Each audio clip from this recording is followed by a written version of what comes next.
Good evening, parish orphans and retrogrades. Timothy Gordon here.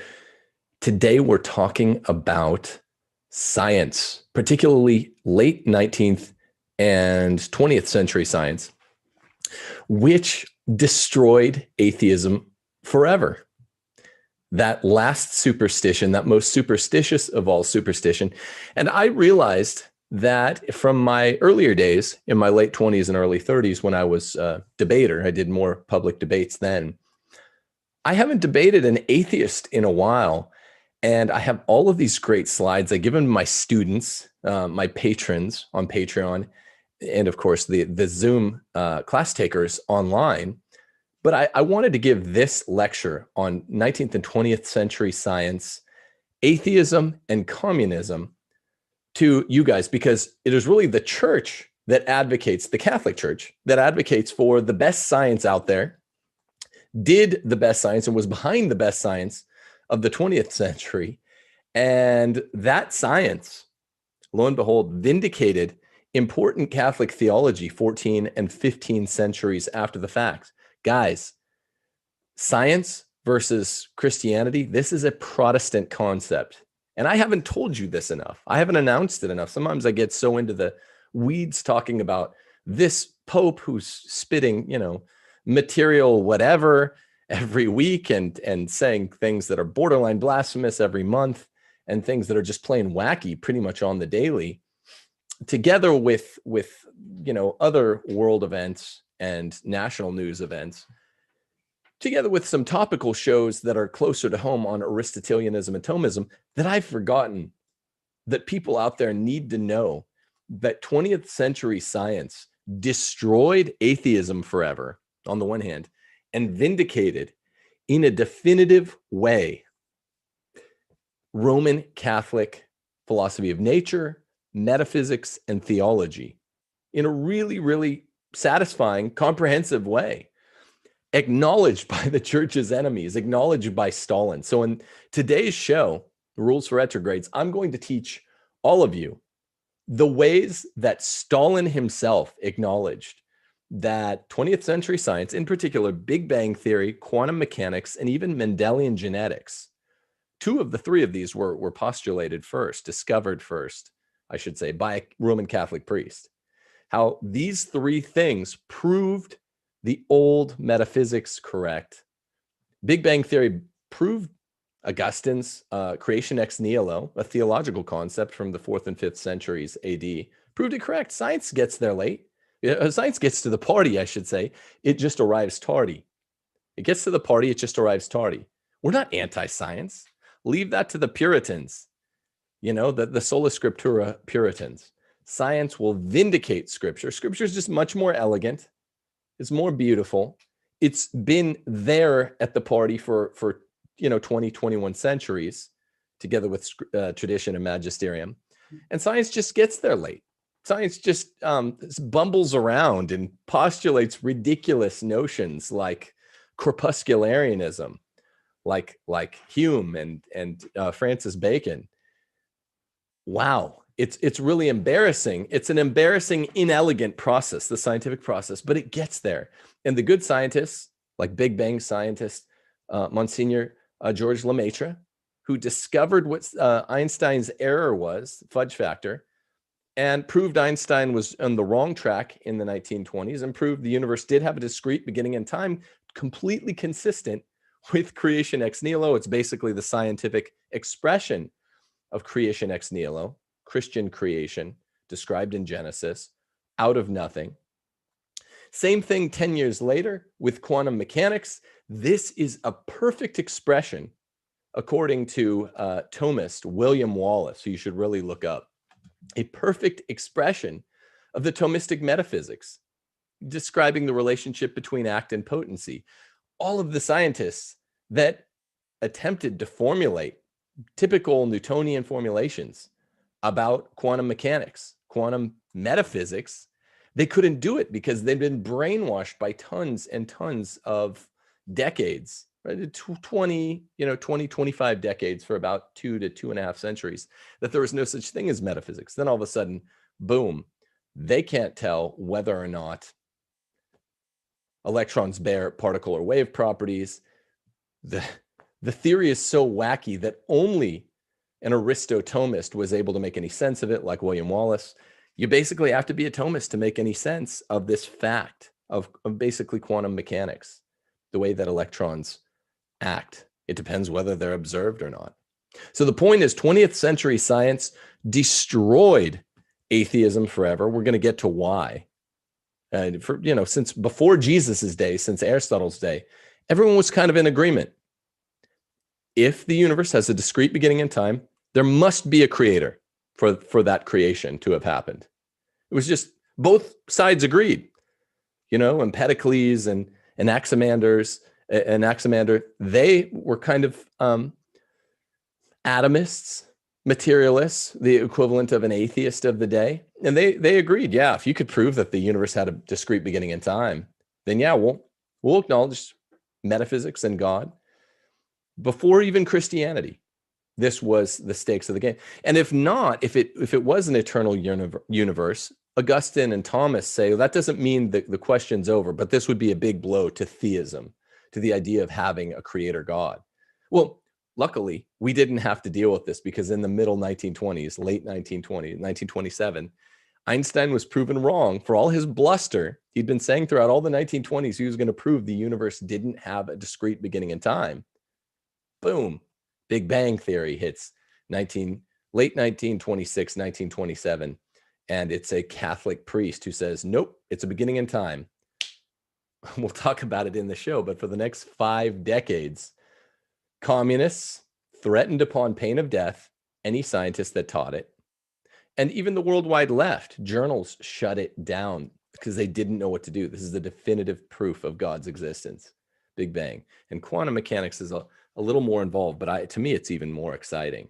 And Mendelian genetics, Stalin and his ilk, the apparatchiks, same thing. They said Mendelian genetics proves the necessity of the Christian family and the genetic relationships.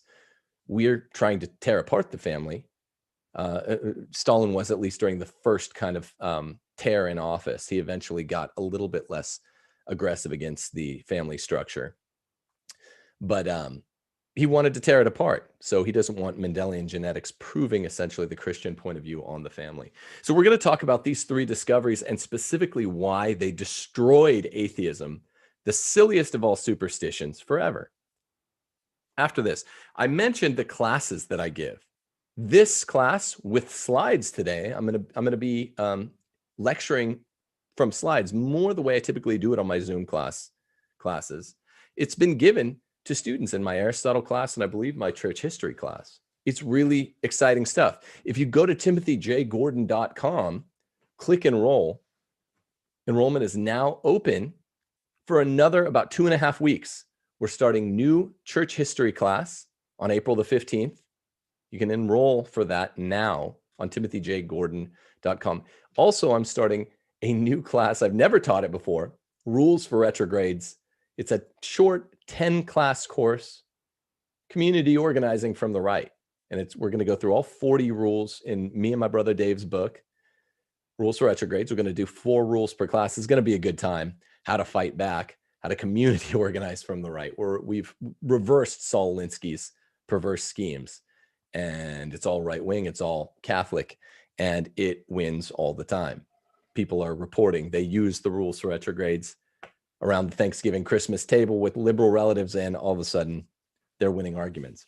And losing family members. And gaining dubs in terms of their win column. But losing invitations to Thanksgiving dinners in right. the future. Right. Which is a gift, which is a double win. It's a win-win-win, right? Because if you don't have to get that invitation to your liberal family members' table, then that's a double win by anyone's standards. Also, if you live in a blue state, particularly one of the obnoxious ones, they're all obnoxious, but I'm thinking California and New York, you need to get to a good red state. Like I did, I moved from California to New York in the latter half of 2020. I didn't know about it at the time, but what you can do is go to realestateforlife.org and you will be helped by a Christian, probably a Catholic, who's pro-life, who will help you get to a place where Christianity still runs the show, like Mississippi. That's where I went. or Alabama or any of the other good red states. Okay, so here I want to start out by just telling you how I used to proceed when I used to debate publicly. You know, I've debated NASA scientists, I've debated college professors, debated in front of, 500, 600, 700 people at a time, places where the stakes are socially and culturally high anyway, because no one wants to look silly. And I employ some of the rules for retrogrades when I debate. I go on the offense. Here's how I start out. I usually let the atheist I'm debating fall into this trap. They'll say, look, man, there are 10,000 or 15,000 world religions. Let's just assume 10,000. Why would you, with no intellectual humility whatsoever, why would you, Tim, assume that you've got the right one, or that there's a right one at all? I will usually respond by saying this: I'm super glad you asked. I'm so glad you asked. Most of the world religions, let's assume there's 10,000, 9,997 of them, right off the bat, cross them out and put an X. Just, they're polytheisms. Like Edith Hamilton said in that book, most of us were introduced to Greek mythology in. It's called the Greek gods problem, right? Polytheism is a contradiction in terms. Whether we're talking 2 gods or 2 million gods, any more than one God is a contradiction in terms. Why?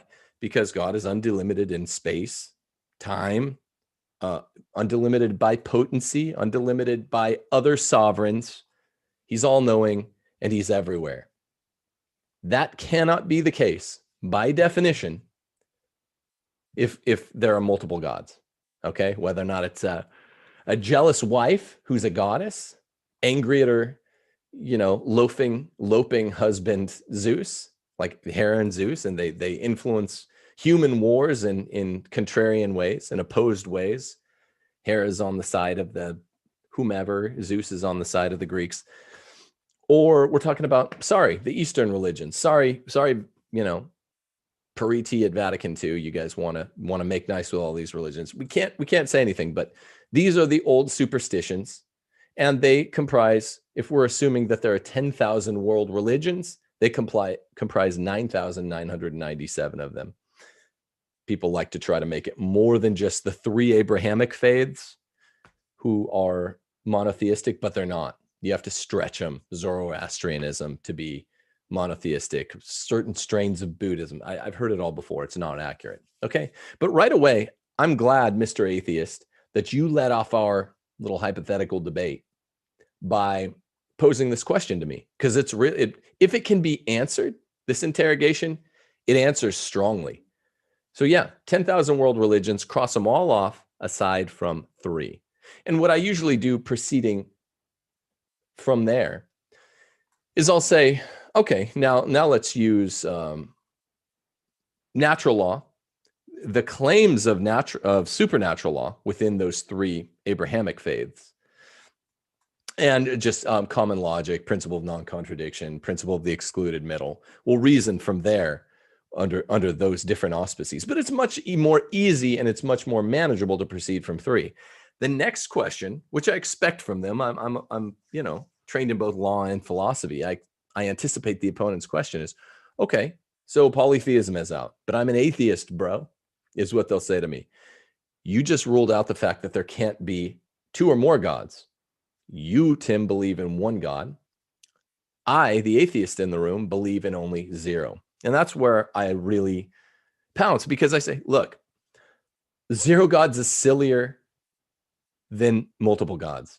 0 gods is, as Edward Feser called it, on the strength of really philosophy, the 5 ways of Thomas, modal logical proofs, which are very old, at least as old as St. Anselm, the first scholastic philosopher. And now, after the 20th century, now science itself, science's worst dictators and censorers, like Joseph Stalin and Mao Zedong, they said, you can't do such and such science. 20th century scientists who really prevailed. They've prevailed 5, 6, 7, 8 centuries later. And the left is just hush, mum's the word on this. They said don't do Big Bang or quantum mechanics or Mendelian genetics. The latter slightly less so. Latter is it strictly not so much a proof, but it's strong evidence of the Christian family. Big Bang and quantum mechanics are a posteriori soft proofs that Christianity is the correct physical system and the correct metaphysical system. And Stalin and Mao both outlawed it, saying as much. So Edward Fazer says, look, atheism, the belief in zero gods, is the last superstition. I would add to what my friend Ed Fazer says, and only this, it's the silliest superstition, particularly given the dictates, the demands of 20th century science. And that's why we want to go to, we'll discuss Mendelian genetics first, because it's cool. It's cool that it was another Catholic priest breaking open Mendelian genetics, holds up today. And it's cool that Stalin was so threatened by even Mendelian genetics that he outlawed it under pain of death. But it's really Big Bang theory and quantum mechanics that just destroys the atheist. Now, atheists tend to have an aversion to philosophy. So they're not interested in Thomas's 5 ways, 5 mostly a priori proofs of God's existence that are kind of unanswerable, or most of them are unanswerable and have been unanswered. They just speak right around the philosophical proofs of God's existence, which don't depend on things like evidence, experience, time, instruction, things like that, right? In the same way that mathematics doesn't depend on these things, a priori proofs don't depend on these things. They're syllogistic. You don't need evidence. Socrates is a man. All men are mortals. Premise 1, premise 2. You know that the conclusion follows, therefore Socrates is immortal. That's what we mean by modal. So we're not going to go into the Thomas's 5 ways today. I lecture on these sometimes. I'll bust them out here and there against atheists. Today, we're just in the 20th century science. This came up on Twitter recently, where untutored science illiterates on Twitter, on social media, I've seen it on Facebook, I see it on Comedy Central, if you flip past The Daily Show back in the day or whatever, just pop culture references assume that science opposes Christianity. This is obnoxious. And for whatever reason, my friends, my Catholic friends, my Christian friends, you're unwilling to say, no, science is on our side. It's ridiculous. This is the same thing I say in Catholic Republic as failing to call your star witness that is going to get you off the hook if you're accused of a murder. Call your expert witness.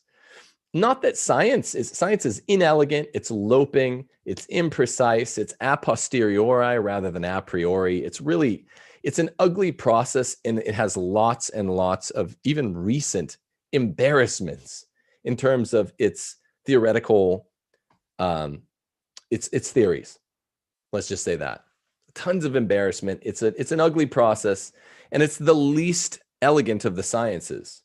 And it gets to the party super late, and it tends to have these kind of obnoxious figures like Galileo who run around making theological claims, even though he wouldn't have gotten in trouble for restricting himself to his scientific claims the way Copernicus did 70 years before. It's got these really cocky guys who are wrong a lot, but science does get to the party eventually. And when it does, as St. Thomas says, the great genius of humanity, St. Thomas Aquinas, truth cannot contradict truth. And what he means is scientific truth cannot contradict philosophical truth, which cannot contradict theological truth. Science is the much, much, much, much, much less noble handmaiden to philosophy, which is the much more noble handmaiden to theology. Okay, so today's talk is really on the church, atheism, and science. The 20th century developments after the science obliterate atheism. And so the only, if we're reasoning modally here, between atheism, no gods, monotheism, one God, and polytheism, there are no other options on the table, the principle of, the excluded middle. tells us. If you rule out one and you rule out the other, then you're left with monotheism, the candidate in between. Now, before I jump into these three theories of exciting, basically Catholic science that destroyed atheism forever, I'd like to talk about what happened during the so-called Enlightenment, because a lot of secular conservatives are very confused about the Enlightenment. They try to make it out to be a good thing, whereas the Enlightenment was the time of the preponderance of the academic, scientific, and theological left coming home to roost. The Enlightenment was not a good thing. Now, Enlightenment philosophy is divided into two main camps, the rationalists and the empiricists, okay? And the first and in some ways best rationalist, you don't need to know what that is right now, and the first and best empiricist, Rene Descartes and a guy named Bacon.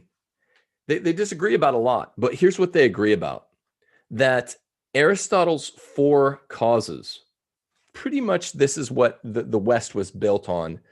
Aristotle's teaching that all effects have four causes. Count them: 1, 2, 3, 4. Any effect you could point to in the world, say the existence of my house, it's an effect of having been built, among other types of causation.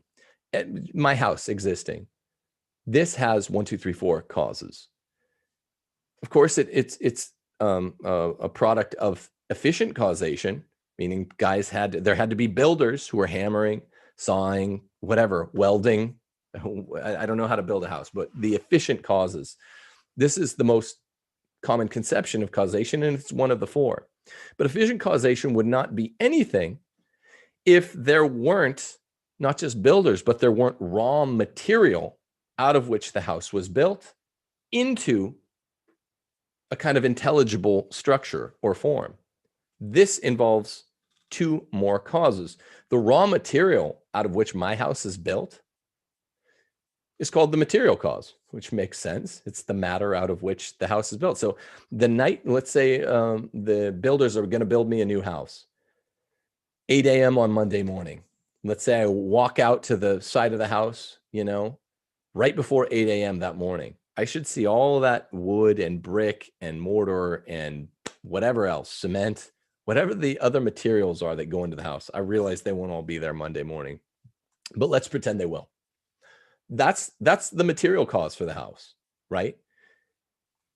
That's one of the four causes. The matter out of which the house is made is causes it to be, okay? But how does that material cause undergo a change to the point where it looks like this intelligible structure that I'm casting to you now in? Efficient causation, hammering, sawing, building by builders. Yes, but what are they using to do their building, right? You don't just throw a broken vase into the air and have it turn back into an unshattered vase. That's not how it works. There has to be a formal blueprint, at least a blueprint in the mind of the master builder, right? They have to know what the intelligible structures of the home will be in their mind. That is the formal cause. So using the formal cause in the mind of the master builder, the builders, the efficient cause, hammer and do whatever processes they need. They take the material cause and they shape it so that it looks the way it looked in the mind of the master builder, the formal cause or the form of the house. And the effect is having the house the way it looks now. It's beautiful. It's built for good living, right? That's kind of the final cause, is being happy in the house. But at a lower level, the final cause is just the house as it's structured for human beings to live in. The doors are all, an appropriate height. The spaces are all an appropriate space. There's carpet on the floor in this room, not a bed of nails, right? It's all finally caused, meaning it's teleologically structured, such as means and ends conform with each other. And the main end of having a house is proper good living, right? Comfortable living where you can thrive. So any effect in the real world has four causes. That is the basis of Western civilization, along with a bunch of other Aristotelian teachings that we don't have time to get into.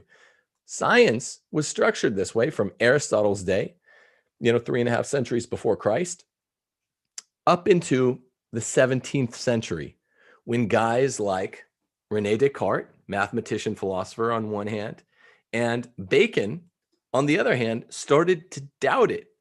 The Enlightenment was primarily a response to Aristotle. And the Protestant Reformation was largely a response to Aristotle's ethics, but the Enlightenment was a response to his four causes. The Enlightenment philosophers like Francis Bacon said, let's get rid of the two spookier causes of these four. And by spooky, I mean more ethereal, more metaphysical, more invisible. These two would be the final cause and the formal cause. These are the spookier, deeper, more profound, invisible, metaphysical types of causes. And let's only do science going into the modern era as if it's done at the behest of efficient causation and material causation. And even rivaling philosophers like René Descartes agreed. Yeah, let's do that. Let us get rid of final and formal causation. And so now, I mean, this assumption, I should say, before I leap into the other thought I was going to make, this assumption itself pretty much assumes what it sets out to prove, right? You got to prove that final and formal causation don't have a basis in reality before you jettison them, toss them out. Scientists now, the brainwashed ones anyway, that suffer from a kind of scary new religion called scientism, no basis for scientism, they're presuming what they set out to prove, that there is no such thing as final or formal causation, that there are not really forms that give life, give existence to matter, that there is no intelligible structure to the fabric of being. There is no intelligible teleology or goal, purposiveness of the universe. Okay, so they just presumed it out of the equation. 4 or 5 centuries later, it's no surprise that we can't figure out the whys and the wherefores. Why do we have this runaway cellular division in cancer and it can't be solved? We're only dealing with modern science efficiently and materially. And that's a problem, because that's only explaining half of the equation at best, the less important half. Final and formal causation, which the universe which we can figure the universe on Aristotelian grounds, and had done so for about 19 centuries before, all of a sudden we're abandoned to just the two less spooky, the two more readily explainable causes that materialists are not afraid of admitting. The two spookier, more metaphysical ones were jettisoned, and now people run around assuming that science disproves religion. They don't assume it because there's any basis for the assumption. They assume it because they were brainwashed by bad philosophy, the bad rationalist philosophy of guys like Descartes, Spinoza, even Leibniz, the philosopher founder of calculus. He discovered it before Newton even. They all kind of went along with this program. On the other side, the empiricists like David Hume, John Locke, Thomas Hobbes, Francis Bacon, they're going along with the same program, even though they're on the opposite end of the epistemological spectrum from the rationalists. Everyone in the modern era just got brainwashed. Let's do science without formal cause, meaning we can't assess a thing's essence, the chairness of the chair, the houseness of the house, the intelligible structures within it. And without a final cause, we can't assess a thing's purpose. Well, philosophy is just not that good. And the philosophy of science and the philosophy of nature upon which science is built is deeply flawed. And that's why when we get to the more technical sciences of the 20th century and late 19th century, all of the guys that are making sense of it are either Catholic or very Catholic friendly. So in the first case, we'll go to the priest, the Roman Catholic priest, Gregor Mendel, who delineates the transmission of hereditary characteristics. And this is new theory, by the way, that's been justified and ratified times over. From parent organisms to the offspring, it's confirmed to the molecular level by the deciphering of the genetic code, as you can see on the slide. And Gregor Mendel, yes, he was a Catholic priest. And this, he wasn't setting out to prove any Christian conclusion. He was a geneticist in the late 19th century. And what he found is utterly, it utterly ratifies the assumptions of the Christian on the strong connection between wellspring and offspring. You know, that the communists and all socialists are big into denying, eroding this bond. Really, this is a really big deal for the socialists, turning the offspring against the wellspring. It's not some throwaway idea. It's not particular to one strain of communism, even one strain of socialism. It runs thoroughgoingly through all strains of socialism.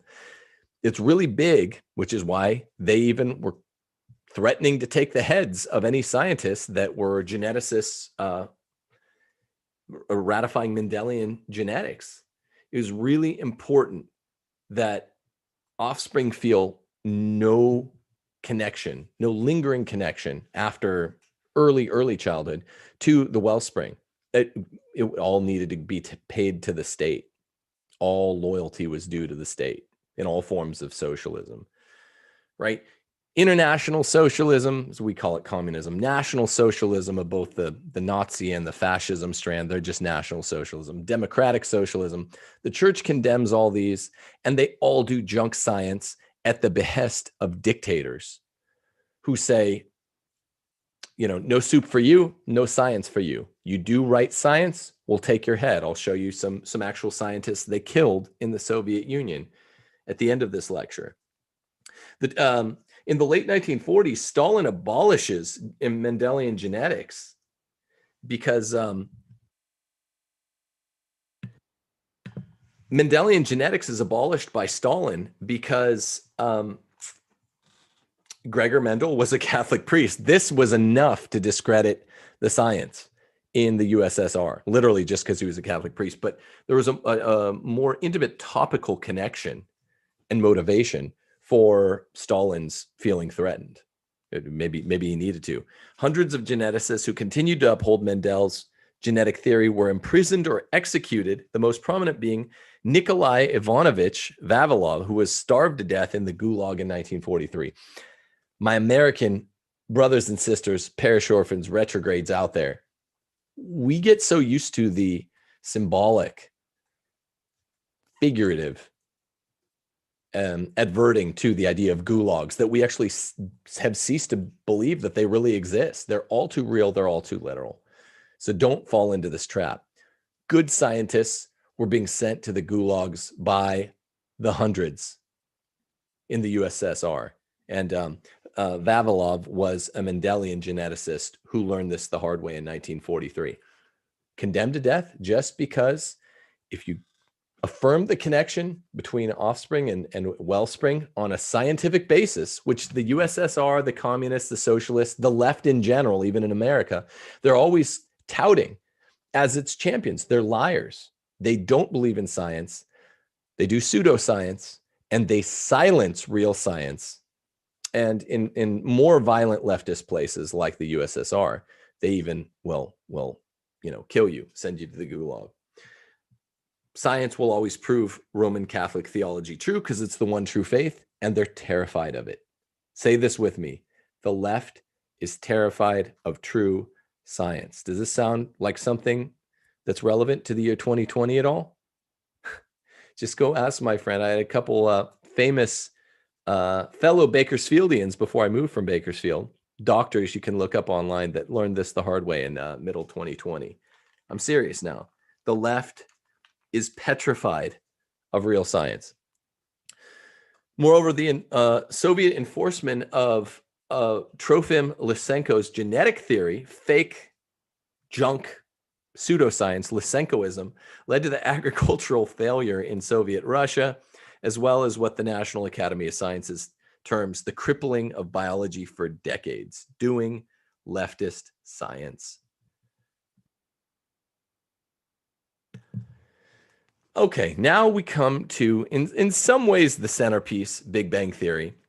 This is a picture of Monsignor George Lemaitre, a student of Einstein's, who figured out Einstein's fudge factor and had to call Einstein off his high horse. Throughout the early 1920s, Albert Einstein, who was a very amateur, very sloppy armchair philosopher, he knew that from before Plato and Aristotle's day, from the days of Anaximander and Anaximenes, the Greek philosophers all assigned the stakes that I mentioned earlier to the game of whether or not the universe had a discrete beginning in time, or was it eternal? This is a big topic. Before Plato and Aristotle, it became a big topic again in St. Augustine's day in like 5th century Rome. It was still a big topic in St. Thomas's day in the 13th century. And it was a big topic in the early 20th century until Lemaitre ended the debate. A Catholic priest who is not surprised at all this, because what he's going to find, yes, the universe does have a discrete beginning in time. Sorry to all those folks out there who believe that the universe didn't have a discrete beginning in time, that it was eternal, but it does. And guess what? Its beginning was not only the beginning of time, but it was also the beginning of space, space-time, as Einsteinian science will go on to kind of conflate these ideas. It was the beginning of everything, and it began precisely as creation ex nihilo, the Catholic concept of the beginning of the universe, told.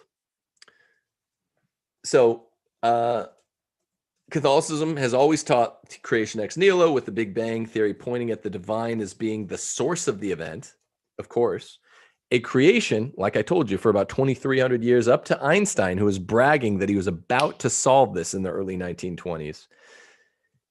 22, 23 centuries of essentially consensus on both sides of the debate, atheist and theist.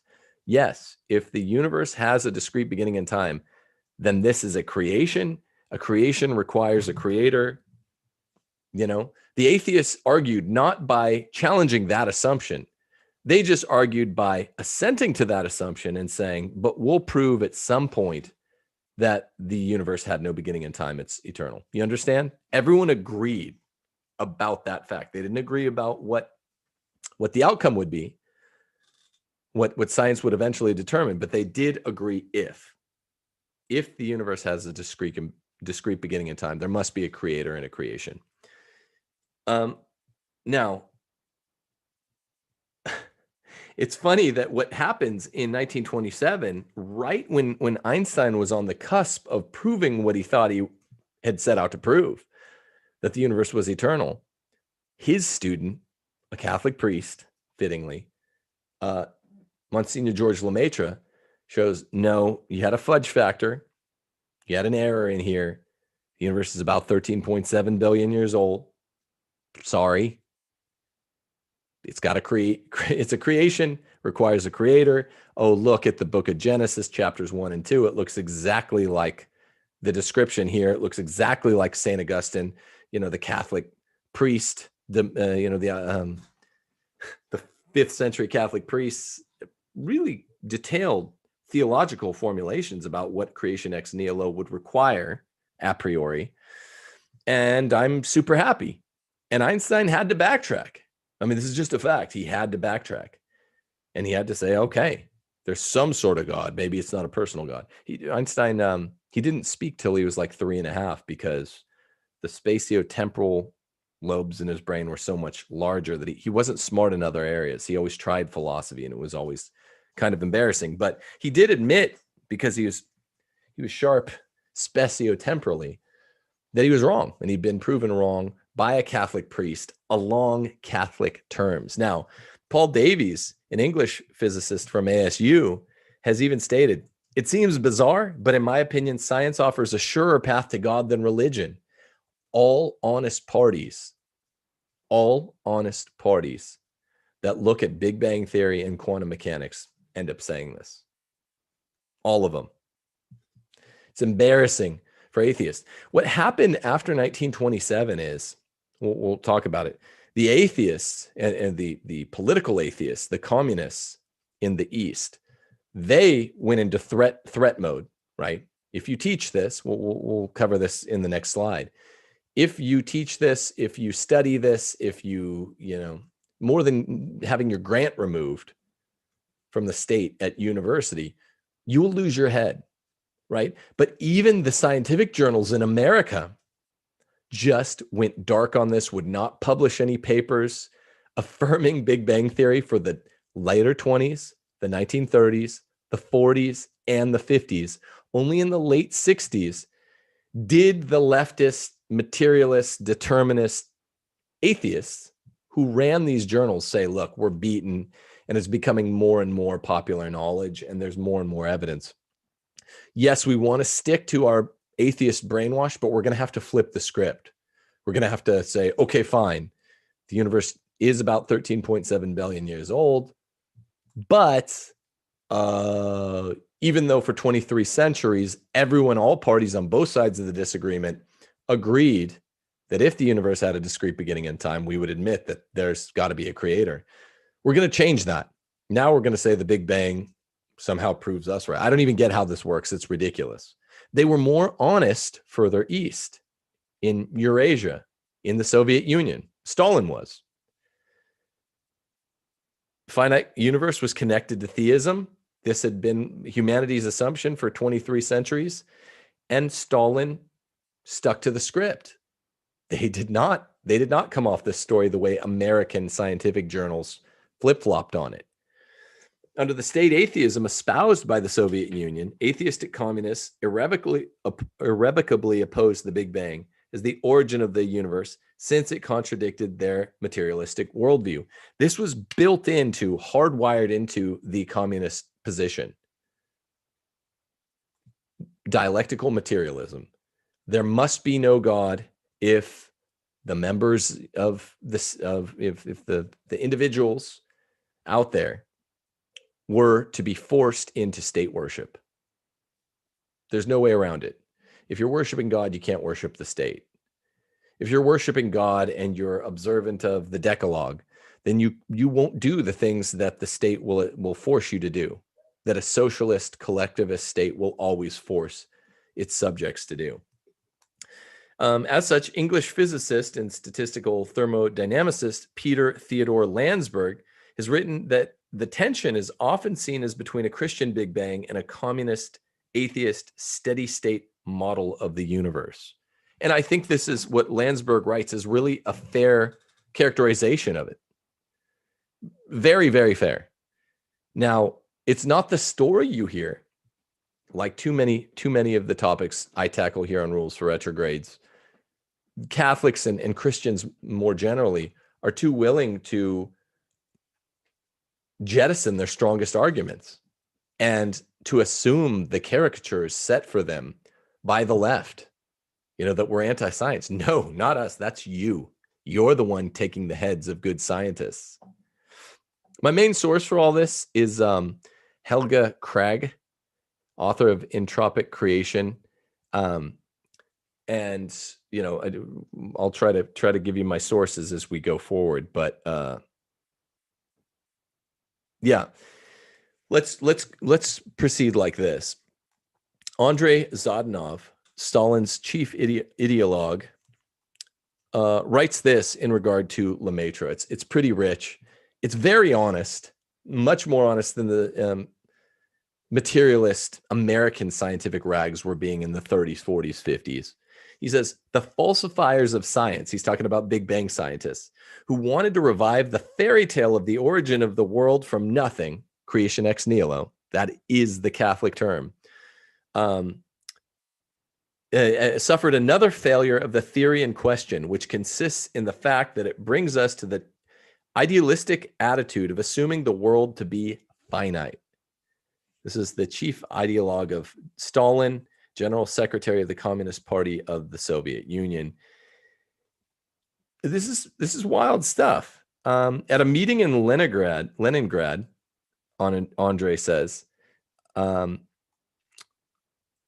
a meeting in Leningrad, Soviet astronomers confirmed in a resolution the need to fight against the reactionary idealistic theory of a finite widening of the universe, and to expose tirelessly this astronomical idealism, which helps clericalism. He means Roman Catholicism worldwide, or in the case of Eastern Orthodoxy, which is less involved but still entailed by these theories. It helps clericalism. The communist dogma of infinite material universe even became enshrined in the officially approved definition of cosmology. One such definition came from early 1950s reads the following: cosmology is the study of an infinite universe as a coherent single whole, and of the whole region embraced by observation as part of the universe. Although there was no official ban on cosmology, it was not needed. The field was widely seen as politically suspect, with the result that it practically ceased to exist in the Soviet Union until the early 1960s, when ideological constraints loosened slightly. This is according to Helga Craig. Okay, now things will, so if you're a cosmologist, don't bother in Soviet Union prior to the 1960s. You'd be called a falsifier of science for getting the right science, trying to revive the fairy tale of the origin of the world from nothing, creation ex nihilo, the Catholic teaching on the origin of the universe. Now, quantum theory is a little different. I mean, it is just slam dunk stuff. If you want to know the truth, read your honest enemies. I'll take a few questions at the end of this, by the way. But if you want to know the truth, you somehow find which of your enemies are the honest ones. Stalin was powerful and violent enough to be honest, unlike American socialists who were then and now too busy organizing themselves stealthily, furtively against the truth. So they have to be liars here in the West and in Western Europe. But in Eurasia, where communism took over, in the USSR and also China, they could afford to be honest. And they're saying, look, deny Big Bang science, deny cosmology. This is vindicating creation ex nihilo, the Roman Catholic teaching on the origin of the world. And it's a Roman Catholic priest that gave it to us. It's a well-known thing. The stakes of the game have been set for 23 centuries with a discrete beginning in time. This is all you have to say to your atheist friends. The whole, bimillennial tradition actually goes longer than 2 millennia, spanning Christianity plus a little more. It always had this consensus: 2 opposing sides that agreed with a finite universe, a beginning in time. Atheism is done. This is a creation which requires a creator. That's all you have to keep saying. That's all I'm trying to beat home. Now, quantum theory is more exciting than Big Bang theory. And its formulator is a number of guys, many of whom are Christians, a couple of whom are Catholic, but Niels Bohr might be one of the best known ones. A lot of these guys are Max Planck, are literally like scientific theists that started out as atheists and were converted by their own work. I don't want to go through the whole list of them. It's not as univocal, the discovery of quantum theory, as the Big Bang really was. It was Lemaitre working out Einstein's errors. And Einstein really was bragging. I was looking for some quotes. I can't find them. It was in a great class I took at the Greg on philosophy and theology of science. And it's a great professor there named Tanzelanidhi. And I can't find a lot of the quotes from Einstein. He was very cocksure that he, in the 19-teens and early 1920s, that he was about to prove the universe eternal, and then he could brag to all his atheist buddies, look, I did the dirty job for us.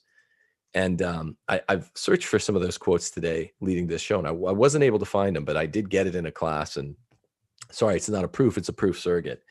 But I think quantum theory is the single greatest proof of God's existence. And you don't hear this often. Put it in terms of the double slit experiment. When in the 20th century, the 20s and 30s in particular, we finally had the technology to do particle physics, something called the double slit experiment, right? Firing electrons into a little electron box, two slits. And essentially, there was electron observing equipment. When you flipped it on, you achieved result A. When you're observing the electrons, they exhibited a certain quality. And we call that quality particle quality. You know, electrons were little particles of matter. You need particles to have matter or mass. When you flip the electron observing equipment off, and it's just the strangest thing I've ever studied, you know, as strange as Thomistic metaphysics, which there's a connection there. When you turn the electron observing equipment off, then the electrons don't exhibit particle properties anymore. They exhibit wave properties, you know, wave like light, photonic properties. They travel in waves. Without observation of matter, in other words, this is this kind of bottom line. Without observation of matter, there's no such thing as matter. That electron is just essentially a wave, a thing with wave properties. Without the observation, before the creation of matter, there has to be observation by an observer. There will be no matter or mass. So you have to have an observer prior to the existence of matter and mass, anything having particles. That's wild. You can't get more theological than that. And it's science proving it. Niels Bohr himself, one of the earliest formulators of the theory, is like, look, if you run double slit experiment and you claim to understand it well, you know, which I don't. This is not, you know, I'm from a family of scientists. So these are kind of like I've heard tell, and I've taken some philosophy of science classes. But this is, you know, I'm not the expert here. But this stuff is pretty well established. So why haven't you heard it? Because you're brainwashed. Niels Bohr said, look, if you claim to understand particle physics under the auspices of quantum theory, and you're not perplexed, then you are a liar. There's a number of great rephrasings of that quote by Niels Bohr, and it's rather gratifying as a theistic person, as a practitioner of the one true faith, to read.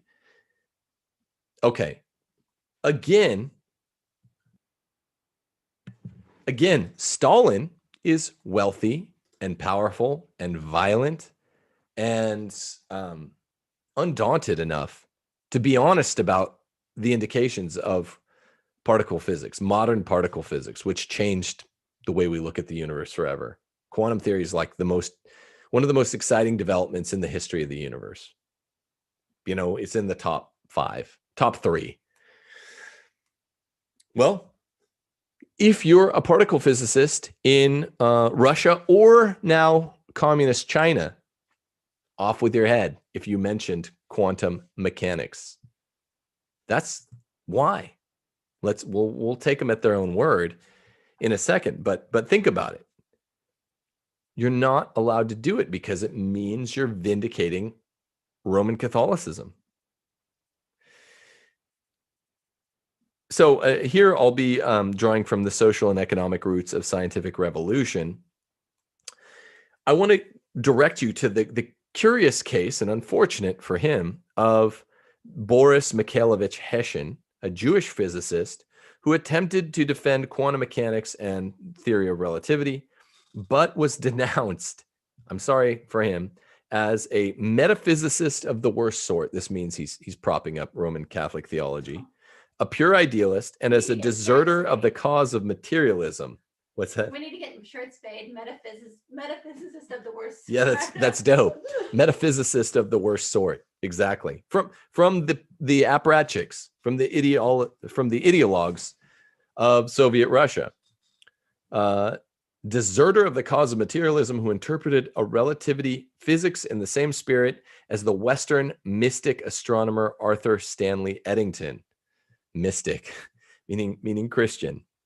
He was criticized for paying insufficient attention to the ideas of Engels and Lenin. He's a scientist. Why would he pay attention to their junk political economy and their junk philosophy, right? They're just left Hegelians who believe in dialectical materialism. Why does some nerd scientist have to pay attention to the teachings of Engels and Marx? Well, because that's the way the left does science. It's junk science, it's lie science, it's pseudoscience. After 2020, I don't think I have to tell you guys that. I'm just telling you, they began this long before 2020. Particularly mistaken, said his apparatchik detractors, was his definition of matter as synthesis of space and time. That space-time stuff, they don't like that. It has to do with the very complex sort of GUT, grand unifying theory, which supposedly they're still looking for to unify the very small particle physics to the very large, the Big Bang implications. It's a wording that came from one of his defenses of relativity theory. Get this. This is a direct quote from the bad guys. Hessian's activities from his major publications in 1928 to his arrest in 1936 can best be characterized by two main concerns: the defense of the relative autonomy of physics against interference in the content of physical investigation from without, and the positive elaboration of the compatibility and affinity of Marxist materialism with the newest developments in physics as opposed to classical physics. He repeatedly defended the theory of relativity against charges of idealism. He's saying, I'm not an idealist. This is just science, man. This is just science. And yes, it might have implications that are undeniable for theology, and they might be the dead opposite of what you guys want, Marx, Lenin, Stalin. Stalin, really. Lenin was dead by then. But Marx, Lenin, Stalin, apparatchiks of all sort, in and out of USSR, in and out of the 20th century, now in the 21st century. Sorry, the science proves the opposite of what you want it to prove. On December 20th, 1936, therefore, Hessian was executed by firing squad. His promotion of the theory of relativity resulted in his execution. A metaphysicist of the worst sort. That means he's propping up Christian metaphysics and the equivalence of matter and energy, the whole space-time thing, postulated by relativity theory, marks the end of materialism. It's done. It destroys it. And that really means the end of atheism, for that matter. Yeah, that's okay. So we can come back to me, as they say now. Let's put all this together. It's been a longer show, but it's too important that you know this. And I know not everybody out there is going to join my classes. You really should, because you get this stuff and more. You know, we're in the last 2.5 weeks before the classes begin on April the 15th.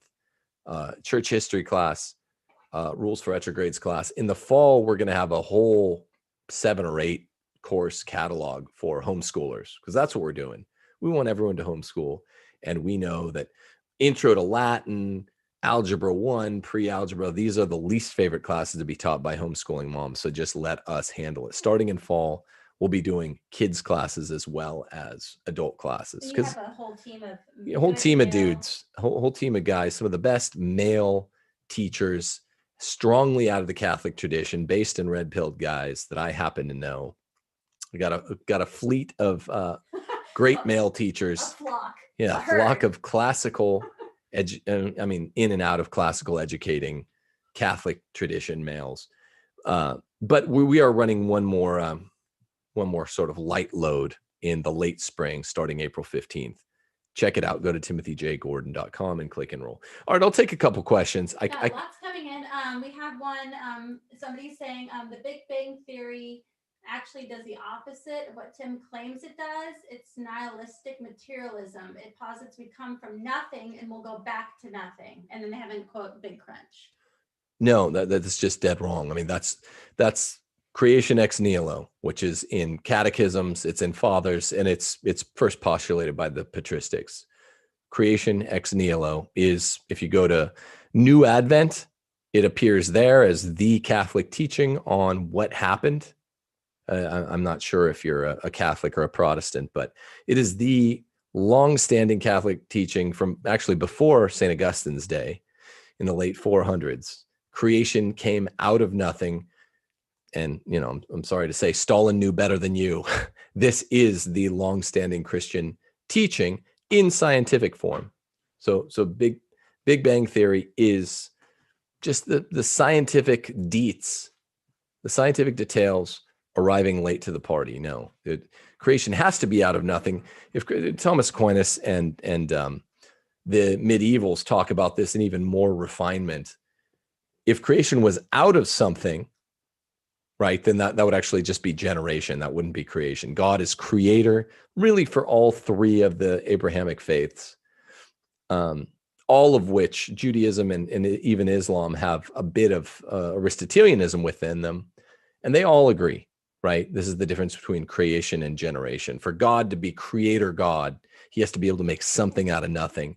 And that's exactly what Big Bang Theory did. It is really dynamite stuff, no pun intended.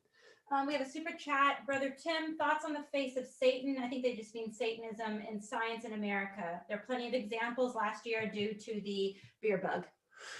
Well, it's just pseudoscience and this Enlightenment cult of scientism, which is a religion, and all the best scientists know it and avoid it. You know, the ones that are red pilled. And I'm from a science family, the brother with a PhD and father. You know, my father was a scientist. So, you know, I know this well, and fortunately for me and for them, I always had the and I'm from a scientific family. My grandfather on my dad's side was a very gifted man of science and deeply learned in that. My uncle on my dad's side. So that's really, I'm kind of the one that broke the mold by going into philosophy and part-time theology. And of course, Dave too. Dave and I kind of broke the mold. So scientism is, I gave you a little bit of the inception of it, the etiology, as scientists would call it, the beginning cause for when science got off the track. It was when science began to very deliberately and self-consciously reject formal and final causation. It's a rejection of Aristotle. Pope Benedict XVI, emeritus, whatever you call him now, he formulated at the Regensburg Address that the Western society began to fall apart with 3 moments of dehellenization. And by dehellenization, he really meant de-Aristotelianization. And by this, he's really pinpointing 3 moments between the Reformation and now, when the West took a critical step backward, a step in the wrong direction, a step away from Aristotle's physics and metaphysics. You understand the universe the right way, in a hylomorphic way, a way which sees matter and form, the invisible and the visible, going together, only if you understand it through Aristotle, which is why all the great Catholics in the Dominican tradition in late medieval philosophy took to the teachings of Aristotle and corrected his minor errors and pulled all the bad stuff out, but it was mostly just good stuff. So science is good when it's done in the sense of the 4 causes, and that's why we have so many great Catholic scientists pushing all the boundaries. And pushing the boundaries now just means you're showing physically, you're showing naturally what philosophy and theology show supernaturally and metaphysically, you see? Somebody's asking, what are your thoughts on the theory of evolution? In my opinion, it's irreconcilable with Catholicism because our duty to believe in the 2 first parents. No, well, it's not. I mean, for one thing, there is no one theory of evolution, but it's very boring. Remember, life, the universe is about 13.7 billion years old. Life, according to most evolutionists, is at most the last billion or so years. So it's not really important to what we're doing here. All you have to believe is there was a first ensouled man and a first ensouled woman, Adam and Eve. And this is according to Pius XII, who wrote an encyclical about it. Not often cited enough. Says, no, you're wrong. Your opinion, my opinion doesn't matter. It's just, what does the magisterium teach? The magisterium teaches there are about 1 million. If there are 1 million different evolutionists, then there are about 1 million different evolutionary theories. There's no one, because evolution science is badly developed. That doesn't make it wrong. If it's right, then it's not anti-Bible. You're reasoning like a Puritan if you say the opposite. It's all we have to believe is there was a first man and woman that were ensouled. Animals and plants have souls, just not immortal souls, not reason and will. It's an extra part of the soul that make us immortal. So there's a first male and female human soul that chose sin freely, and because of choosing sin freely, a redemptor, God-man, was necessitated by that act, right? It doesn't matter which creation narrative in the Gospels you go with, A or B, that you have to believe those four things, or else you become a modernist if you believe outside of those 3 or 4 premises. But Pius XII makes it really clear, very, very clear. I forget what the encyclical is called. So what I think, what you think, what whoever thinks doesn't matter. Tom, Dick, and Harry. There are a million different evolutionary theories. A lot of them are just junk science, especially like Darwin. But there has to be something that justifies the universe being this old. This is beyond doubt. 13.7 billion years. So we're not sola scriptura. Universe is like a couple thousand years old, or 5,000 or 6,000 years old. We don't believe in that. It doesn't really matter anyway, says Pius XII. Somebody's asking what you think about Little Nas X. I don't even know if I'm saying that guy's name right. His Satan shoes and music. Oh yeah, if you know how to say his name right, then you're probably dumb. But yeah, who cares? That piece of garbage. I don't know. They're just like my wife tweeted on my account. The first Satan shoes were Our Lady's, Mary's, for stomping Satan. Nike's just pushing the envelope because we refuse to. They weren't Nike. Apparently, Nike's suing the company who took a Nike shoe and morphed it into that. So we were wrong about that. It's a drop of human blood. It's just ridiculous. Yeah, it's so ridiculous. Let's see here. What are your thoughts about, quote, for believers, evidence? Is it necessary for non-believers? No evidence is enough in regard to science. Say again? Sorry. What are your thoughts about the quote, for believers, evidence isn't necessary. For non-believers, no evidence is enough in regards to science? Working that out modally, I'd have to think of it. I mean, look, everything's evidentiary. Both faith and reason are evidentiary. I mean, faith and they work together, faith and reason, and they're different kinds of evidence, but they're real evidence. Faith isn't like imaginary evidence. But yes, I do think one should always request, desire, require, pick your verb, evidence to believe anything they believe. And this is what Benedict says in the Regensburg Address. This is what John Paul II said with all his flaws. Go reread Fides et Ratio. Really, reason is first. Faith gets on board later and takes us the greater length. It's a deeper form of analysis, a deeper form of evidence. But you should always require that there's an evidentiary muster to be met. And if you don't do that, then you're going to be taken for a ride, or probably have one of the world's, many fake religions that you practice. Reason is always, St. Paul says it this way, right? People young in faith at the beginning of the faith journey, they deserve to have a miracle or two done for them. You don't need that when you're of a mature faith, but people early in their faith need a little bit of evidence. There's nothing wrong with it, okay? Get away from the puritanical modes of thought. And by the way, God supplies it. I shared with some of my students the other day an excellent, amazing presentation by Father Robert Spitzer, a good Jesuit who does this presentation. Watch it now that Holy Week has begun. Happy Holy Week, or solemn Holy Week, on a miracle. I think what's it called? It's called An Elegant Piece of Evidence of the Resurrection, and it's all about the Shroud of Turin. It's on YouTube. It's on YouTube. Yeah. To me for your Spitzer, class, for your students. Shroud of Turin. It's so good. It's so amazing. Science has completely vindicated the Shroud of Turin. Shysters, I remember I was in like 4th grade. Shysters were claiming that science denied the veracity of the Shroud of Turin. Total, psyop, leftist, atheist garbage.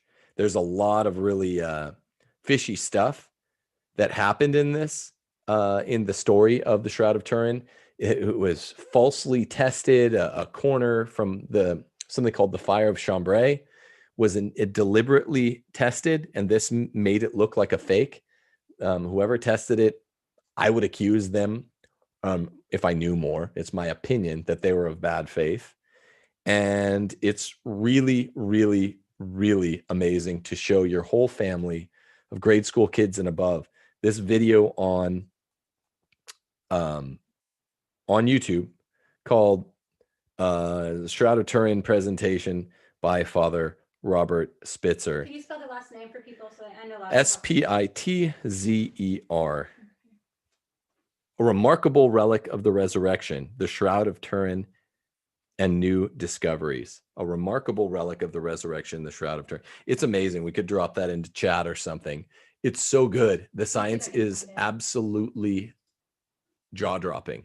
That the Shroud of Turin, we're looking at a real photostatic print of our Lord's face, and science proves it. I mean, he uses doesn't Spitzer have a PhD in physics and a PhD in philosophy? I just added it. We have all the best scientists, guys. Don't buy the leftist garbage, which is pseudoscience. Don't buy the religious right puritanical garbage about science. It is more than an ally. It's our handmaiden.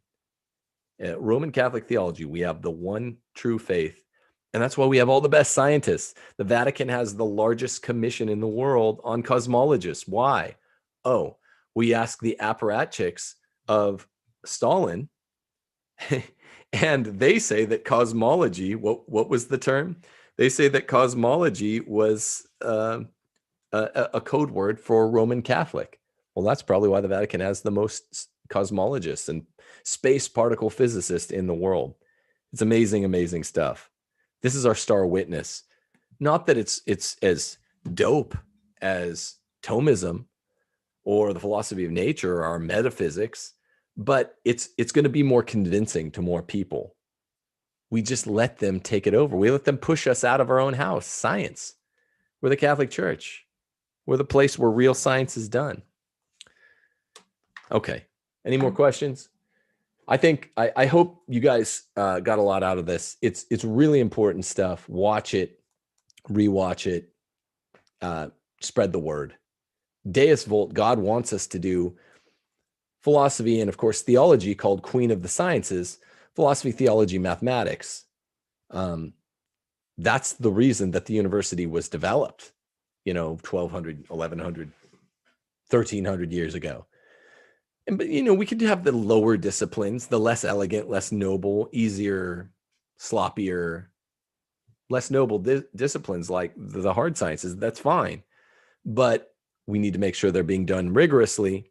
When they get sloppy or politically corrupt, the way the left runs them, then we need to mind our P's and Q's. We have to be really careful. Science will always vindicate theology when it's done correct.